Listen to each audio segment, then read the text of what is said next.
Alors oui, j'ai passé la journée à bord de cette cage de protection en fibre de carbone. Et qu'est-ce que c'est ça? C'est une monocage McLaren, la monocage 2S, qui est utilisée pour la McLaren 720S Spyder qui arrive présentement sur le marché et que j'ai eu la chance de conduire tout au long de la journée sur les routes avoisinantes de la région de Scottsdale en Arizona, où aujourd'hui, il fait très froid.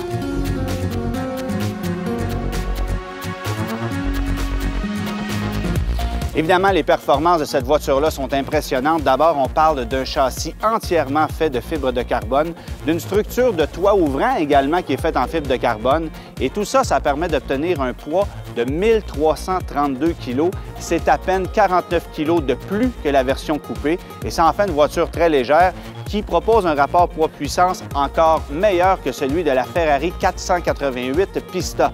Donc, c'est une voiture qui produit 710 chevaux, issue d'un V8 4 litres turbo-compressé. On atteint le 0-100 en 2,9 secondes, mais le 0-200 en 7,9 secondes. Et c'est ça qui est impressionnant sur cette voiture-là, c'est la sensation que la puissance ne s'arrête jamais, une sensation de légèreté, une conduite hyper précise, une sonorité qui est extraordinaire évidemment, et une position de conduite qui est conçue pour le conducteur, c'est-à-dire qu'on a vraiment l'impression d'être d'abord d'une voiture de course, mais sur la route, c'est très confortable, la visibilité est exceptionnelle. D'ailleurs, merci aux designers de la voiture qui ont su créer des panneaux latéraux transparents au niveau du toit à l'arrière pour favoriser la visibilité. Bref, c'est une voiture exotique, facile à conduire, amusante à conduire, mais qui n'est pas surassistée, qui vous laisse quand même beaucoup de plaisir derrière le volant.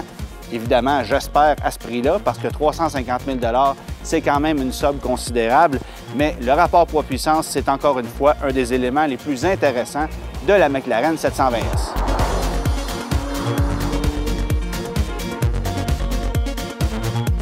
Même si McLaren choisit de lancer la 720S Spyder presque 2 ans après l'arrivée du coupé, mais sachez qu'on a développé les deux véhicules en même temps, surtout parce qu'on voulait que les lignes de la Spyder soient aussi fluides et élégantes que celles du coupé, et c'est totalement réussi.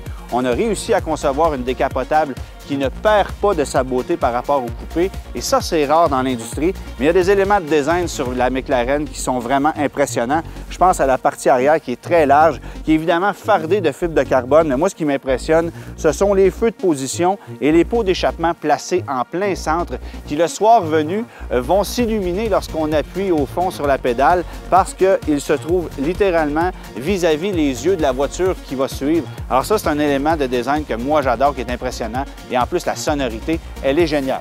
Maintenant, autre point intéressant, ce sont les glaces ici transparentes qui permettent de gagner au niveau de la visibilité. Et d'ailleurs, cette voiture-là est assurément la voiture exotique avec laquelle on a la meilleure visibilité de l'industrie. C'est incroyable, il n'y a à peu près pas d'angle mort dans cette voiture-là et pourtant, lorsqu'on la regarde, on pourrait croire le contraire.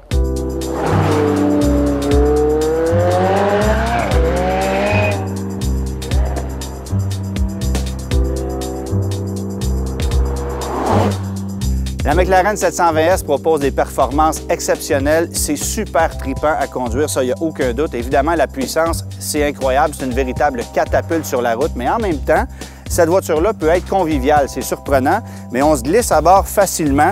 L'accès est super facile, beaucoup plus qu'avec l'ancienne 650S Spyder. Et une fois à bord, l'instrumentation, c'est simple, c'est efficace, c'est ergonomique. On a même un porte-gobelet, oui, dans une voiture qui est anglaise. Alors ça, c'était quand même assez rare. Vraiment, la position de conduite, rien à dire. C'est confortable pour plusieurs centaines de kilomètres. Et on a des gadgets intéressants, incluant, bien sûr, différents modes de conduite. Lorsque vous mettez ça en mode piste, eh bien là, la voiture se raffermit, suspension plus ferme, direction plus ferme. Vous allez avoir des rapports de transmission qui sont un peu modifiés. Bien sûr, on roule ça en mode manuel la plupart du temps lorsqu'on veut se faire plaisir, mais en mettant ça en mode piste, ce qui arrive aussi, c'est que l'instrumentation va s'abaisser comme ça pour nous donner que l'essentiel dont on a besoin de savoir, c'est-à-dire la vitesse à laquelle on roule et s'il reste un peu d'essence. Je ne tenterai certainement pas de vous convaincre qu'une voiture de 350 000 $, c'est un achat rationnel, mais honnêtement, la McLaren 720S est d'abord un achat de cœur, une voiture de passion. Ça, on l'a à 100 %. Mais en plus, c'est probablement l'exotique la plus conviviale qu'on puisse se procurer parce que c'est facile à conduire, c'est léger, ça transmet des sensations comme Peu de voitures sont capables de le faire et en plus, c'est confortable pour de longs trajets. Et ça, il n'y a pas beaucoup d'exotiques qui peuvent en dire autant. Alors, vraiment une bagnole impressionnante. Et si vous voulez mon avis, l'an passé, on a vendu une centaine de 720S au Canada. Ça va être à peu près la même chose cette année, mais j'ai le feeling que la plupart des acheteurs, les chanceux, vont opter pour la version Spyder parce qu'en plus, on peut rouler à ciel ouvert.